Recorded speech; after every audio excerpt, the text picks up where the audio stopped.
Welcome everyone to St. Louis University and to the second event of the Religion and Complex Social Issues series this academic year.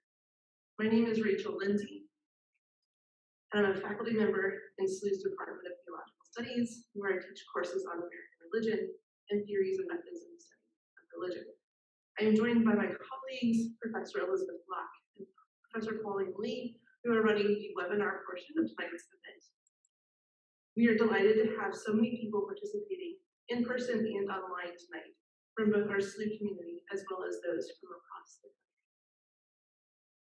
The Religion and Complex Social Issues series was begun by SLU's Department of Theological Studies in the wake of the deadly white supremacist rally in Charlottesville, Virginia in August 2017. Eager to condemn the racism of this violent rally and to provide a space for dialogue for members of the SLU community, the department organized its first conversation on racism and God talk in September 2017, out of which this series was born. We have since engaged numerous topics of enormous consequence through the lens of theology and religion, topics including racism, sexism, incarceration, immigration, politics, and law. Tonight's event is co-sponsored by the Lived Religion in the Digital Age Project, which I co-direct with Professor Lee. Supported by the Henry Luce Foundation and St. Louis University College of Arts and Sciences, Lived Religion in the Digital Age seeks to better understand religion and American public life through collaboration with members of local communities representing diverse traditions, histories, and practices. Attending to sights, sounds, and space, as well as to teachings and texts, our research team, including research and teaching fellows, resident artists, and faculty across the disciplines, works to develop richer understandings of religion as it is lived and studied in the complex realities of modern life. Tonight's event is one of several events on campus this week that seek to engage issues of justice in relation to immigration, race, and religion at SLU in the St. Louis region and around the country. On Friday night, photographer Tom Kiefer, whose works we are sitting amidst right now, photographer Tom Kiefer will be giving artist talks both here at SLUMA from 5:30 to 6:30 and at the Museum of Contemporary Religious Art, just a 10-minute walk onto SLU's campus past the clock tower from 7 to 8 p.m. On Saturday, November 6th, SLU will be hosting a student panel and live stream of the El Paso Border Mass for the campus community in partnership with the Peace and Justice Commission of the Archdiocese at 10 a.m. And later that afternoon, Professor Vargas will join Tom Kiefer, Professor Elizabeth Eichmann, and Professor Vitruda Lipon for a conversation about his work. That conversation will be held at 3 p.m. in Anheuser-Busch Auditorium at the SLU's Cook Hall, right across the street on Lindell. Now, it is my great honor to introduce tonight's speaker. Daisy Vargas is an assistant professor of religious studies at the University of Arizona. Dr. Vargas specializes in Catholicism of the Americas, race, ethnicity, and religion in the United States, and Latino religion.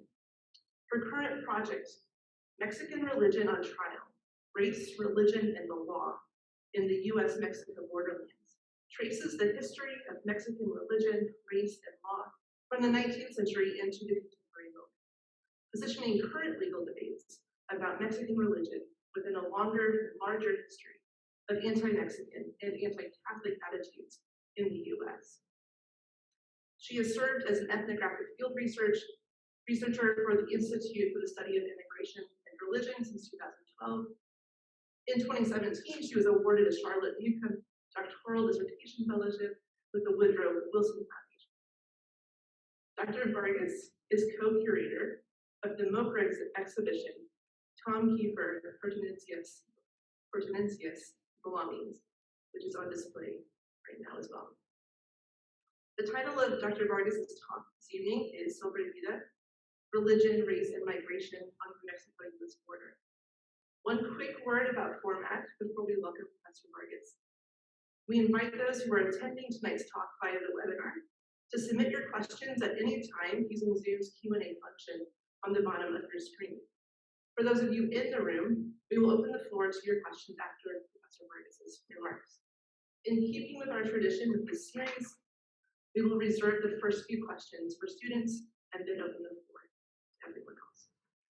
Professor Vargas, welcome to St. Louis and thank you for being here. Thank you, Rachel, for your generous introduction, and thank you to the Lived Religion in the Digital Age Project, the Department of Theology, and to SLUMA for extending the invitation to speak with you. The focus of my talk is religion, race, and migration, specifically as it pertains to material religion in the borderlands of Mexico and the United States. My research traces how material religion and embodied practices of Mexican Catholic lay communities in the United States have been racialized since the 19th century, and how those racial stereotypes and logics continue to function today. For almost a decade, my ethnographic and archival research has led me through most of the U.S. Southwest and border region, whether in Roman Catholic churches, botanicas, Easter pilgrimages, border shrines, and historical archives. The history of U.S. invasion and occupation of the Southwest and the international border is always part of the backdrop. I consider questions of why and how migrants are restricted from movement and how religious communities practice and innovate strategies ensuring their survival in the face of occupation, restriction, and violence, while also sustaining, creating, and affirming their presence. My book project focuses on three important moments in the history of Mexican American religion, each related to underlying questions of race, religion, citizenship, and belonging, and the legal and political structures that inform these categories. So for this talk, I focus on the last of the three cases, the relationship between law enforcement surveillance and material religion, especially as it applies to traffic stops and to Catholicism. The title of the talk, the Spanish word Sobrevida, can be translated as survival, and by some as afterlife.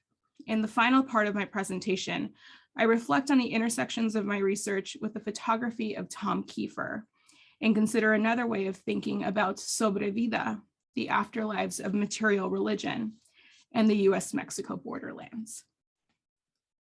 On April 23rd, 2010, former Arizona Governor Jan Brewer signed into law Senate Bill 1070. The Support Our Law Enforcement and Safe Neighbors Act, commonly referred to as the Show Me Your Papers Law, was one of many immigrant enforcement laws related to the increase of post-9/11 surveillance. SB 1070 was characterized by two major components. First, that individuals were required to provide verification of legal residency when asked by a law enforcement officer during a lawful stop, detention, or arrest, or face imprisonment or deportation. Secondly, police officers were required to act as extensions of Homeland Security and the Immigration and Customs Enforcement Agency, ICE, by asking for verification of legal residency and enforcement of federal immigration law. For an appearance during a traffic stop or the perceived inability to speak fluent English fit into a criteria of reasonable suspicion and could be the basis for asking individuals for proof of residency or citizenship.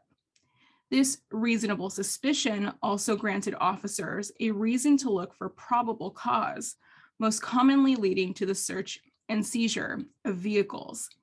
In Arizona, this resulted in the arrest and detention of Latinx citizens and permanent residents who could not produce proof of citizenship upon request.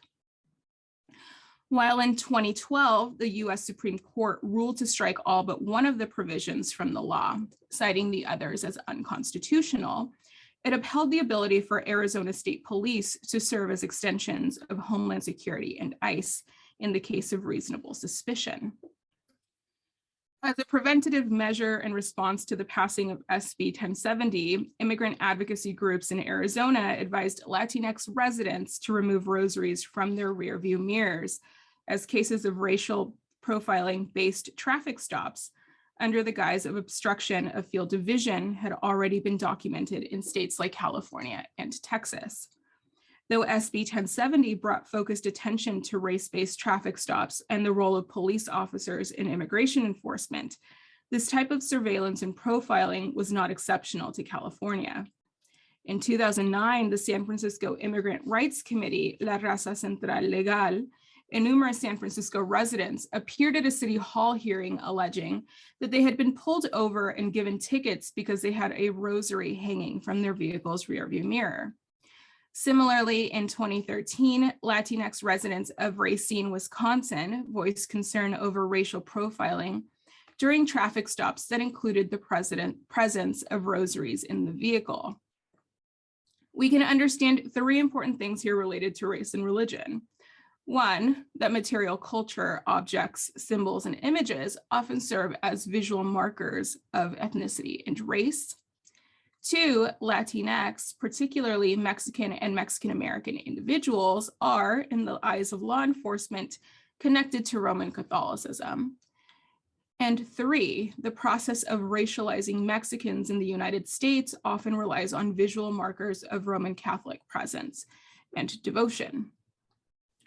As early as 1999, law enforcement officials were reporting that they had been trained to identify religious decals and symbols as suspicious. In the case of U.S. versus Genaro B. Ramon, the U.S. District Court for the Western District of Texas granted a request to suppress evidence collected during a traffic stop, citing the violation of the defendant's First and Fourth Amendment rights. Two Border Patrol agents testified to trailing a Mexican driver with a passenger in an SUV outside of a Border Patrol checkpoint on Highway 385 in South Texas. They initiated a traffic stop after one agent noticed three religious decals on the back of the car, one metallic fish, one Virgin Mary sticker, and one sticker proclaiming a religious phrase. According to Agent Tashman's testimony, he had been trained to look for religious decals and symbols, as they may be used by smugglers to mask criminal activity. He also testified as to the popularity of these symbols and stickers in the region, often displayed on the vehicles of individuals with more sincerely held religious beliefs than the defendant and his companion. In the case, the officer also acknowledged that while this was part of his basis for determining reasonable suspicion, he did not, in fact, reference any type of religious symbols in his official report. Despite the court's cautioning the Border Patrol against relying on religious decals and symbols as, quote, an affirmative factor in making a stop, will not let alone justify the stop, nor will it justify a stop where, as here, other factors supporting a stop are weak, end quote. Similar law enforcement testimony is heard in other subsequent cases. The racial profiling of Mexicans and Mexican Americans based on material religion extends beyond states bordering Mexico. Pete Reza and Bettina Hernandez were pulled over on October 16, 2006 in Bradley County, Tennessee.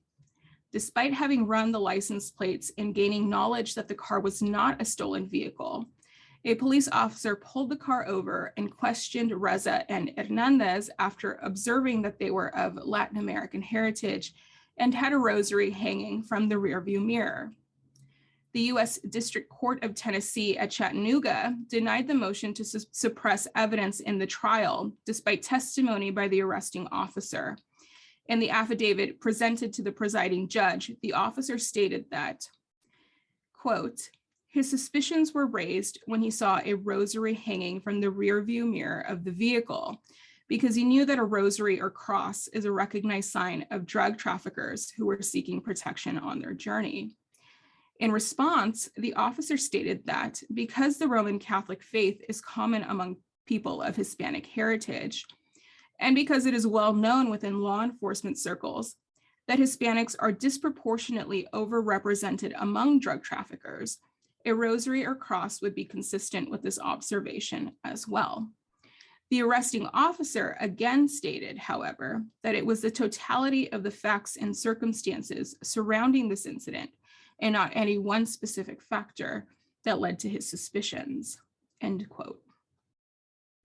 Despite the officer's testimony in this instance, the court determined that the traffic stop and subsequent search of the vehicle was legal, dismissing arguments that it was based on racial profiling. In this particular case, the court ruled out racial profiling as the arresting officer argued that the initial traffic stop was due to the improper use of headlights.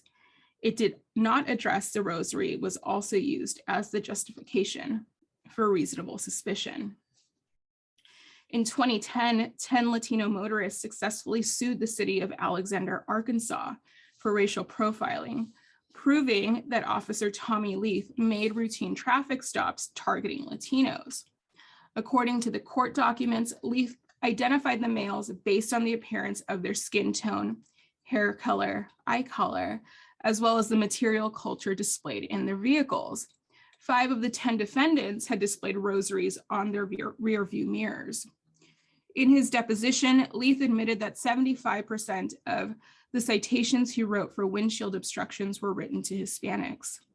And 2 witnesses who served as ride-along passengers during Leith's patrols testified that he specifically targeted Hispanics by their skin color, or sometimes he would see Mexican flags or other symbols that tended to identify the vehicle as belonging to a, quote, Hispanic person. The court found Leith guilty of racial profiling and the city of Alexander liable for the officer's conduct.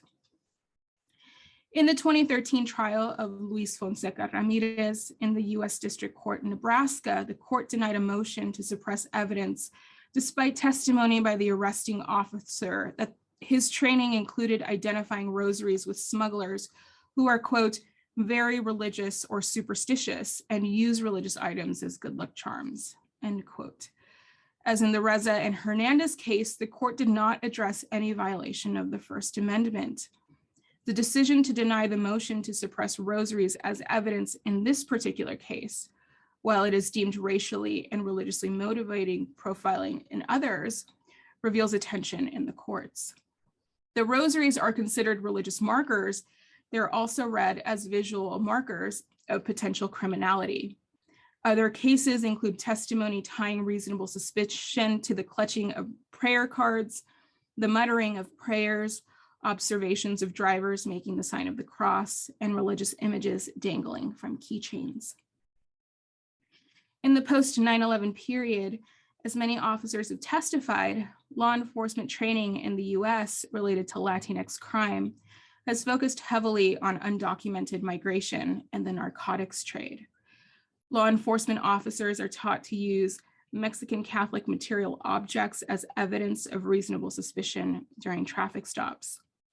In publications by the Department of Homeland Security, the U.S. Marshal Service, the FBI, privately contracted experts, law enforcement officials are taught to recognize Roman Catholic practices under the rubric of narco-religion, which is a category that I take issue with as well.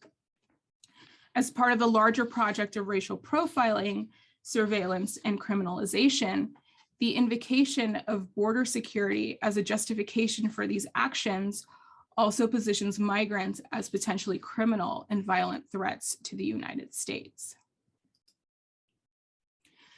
It wasn't until the spring of 2017 that I encountered Tom Kiefer's photography, nearly 3 years after I'd begun the research on rosaries and traffic stops. His photographic image of 43 different rosaries laid out in a grid-like pattern against a gray backdrop had gone viral. The image, taken from a recent New Yorker article about Kiefer's photography, was accompanied with the text, "Rosaries confiscated from undocumented migrants by U.S. Border Patrol agents." I learned that these rosaries were removed from the custody of undocumented migrants and deemed potentially lethal, non-essential property before being discarded, and had been recovered by Kiefer, who at the time was working as a custodian for the Ajo, Arizona Customs and Border Protection Facility. These were among the many items that he had taken from the trash and photograph. I was interested in the work of Kiefer, his collection of objects, and also in what it revealed about public understandings and perceptions of migration and religion. Kiefer's work is a snapshot, quite literally, a series of photographs into immigration detention during the Barack Obama administration, and also part of a larger conversation about material religion, racialization, and the border. Especially relevant to my work is the categorization of non-essential personal items and belongings as potentially lethal, and the implications of this language. Material religion, including rosaries in vehicles, on highways and on city streets, where the driver or passengers are identified as Mexican, are hyper-visible points of surveillance. Their categorization as evidence of reasonable suspicion marks their owners and those who carry them with a similar hyper-visibility.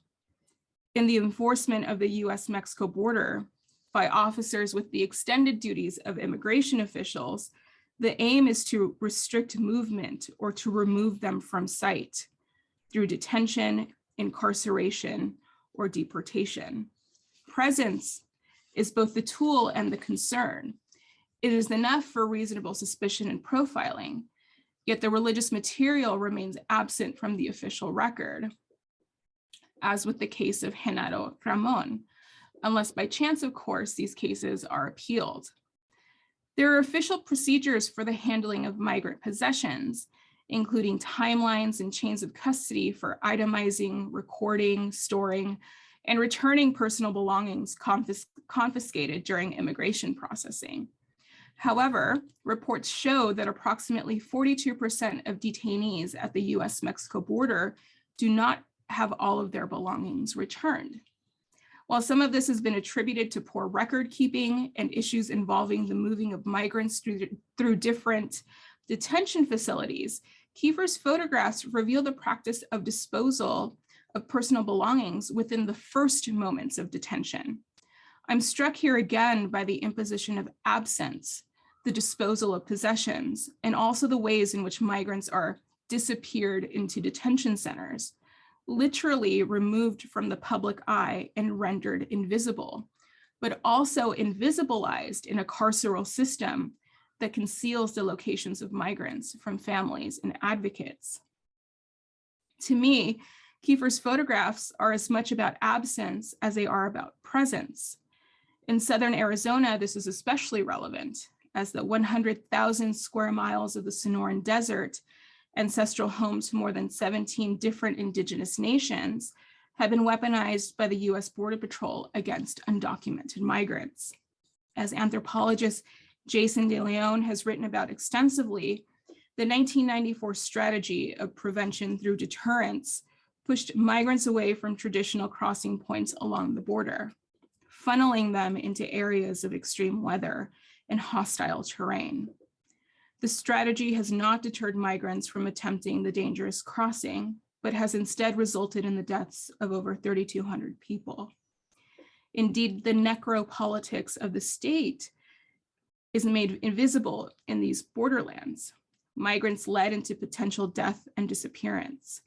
In the absence of bodies, scholars have located and theorized on material objects found in the desert, tracing the utility of objects, their use where, and what they might reveal about the migrant experience. In a similar vein, when I was participating in selecting images for the MoCRA exhibition, I approached the photographs and the items in Kiefer's studio with questions of utility and survival, imagining what they might reveal about the migrants who carried them. I was surprised then that though my eye was drawn towards images that resonate more closely to my research, like the Santo Toribio keychain, the Jesus Malverde scapular, I kept thinking and returning to this image, the Takis wallet. It was this green wallet, literally constructed from a plastic Takis spicy snacks bag, that pushed me into further consideration of the tension between presence and absence of migrants, of definitions of sacrality and categories of trash. And I return to this wallet tonight to the topic of religion, race, migration, and material objects as a point for further reflection and departure. In 1989, the scholar Tomás Ibarra Frausto published his foundational essay, Rascuachismo, a Chicano sensibility, based on years of work in the Chicano art community. He defines Rascuachismo as the aesthetic cultural practice, sensibility, and underdog perspective found in Chicanx and Mexican American communities. The artist and intellectual Amalia Mesa Baines describes it as a, quote, aesthetic expression that comes from discards, fragments, even recycled everyday materials, end quote. The word rascuache is a pejorative for low class, but Chicanx scholars understand rascuachismo as a cultural expression that places high value on, quote, making do with limited resources and limited means, in the mending and refixing of things and of making new meaning through whatever things are available, end quote. While some observers might interpret these expressions as assemblage or found art, or even as a means of survival, Rascuachismo moves beyond survival. It is an assertion of dignity, of perseverance, and of resilience. This Takis wallet is one example of Rascuachismo.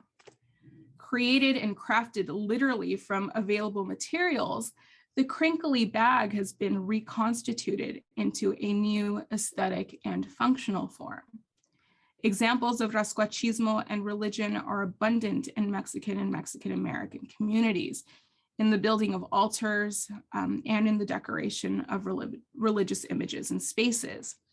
For me, the Takis wallet image helped me begin to think more critically about how the enforcement of the borderlands, with the knowledge of surveillance, policy, and danger, often frames my consideration of migrant religion as a mechanism of survival. And while physically I have not touched the wallet, it has otherwise opened up new intersections with engaging my research. I've lived in Tucson for a little over 3 years, and its proximity to the border, less than 100 miles, has enabled me to travel along and across that geographic boundary to observe and engage with religion. I began photographing borderland shrines soon upon my arrival to the region, noting their construction, speaking to devotees, and discovering, or perhaps finally noticing, the reconstitution of St. Jude Tadeus images. In different points along the border, images of St. Jude or San Judas Tadeo are prevalent. The economy and circulation of these figures can be seen at vendor stalls on the Mexico side, waiting to be bought and transported into the United States. In Nogales, Sonora, a Catholic church within walking distance of the border houses a shrine to the patron saint of lost causes, serving as a place of devotion and petition for many migrants. In official church spaces and also in roadside shrines, like this one pictured here in Mexicali, many St. Judes are also displays of religious rascuachismo.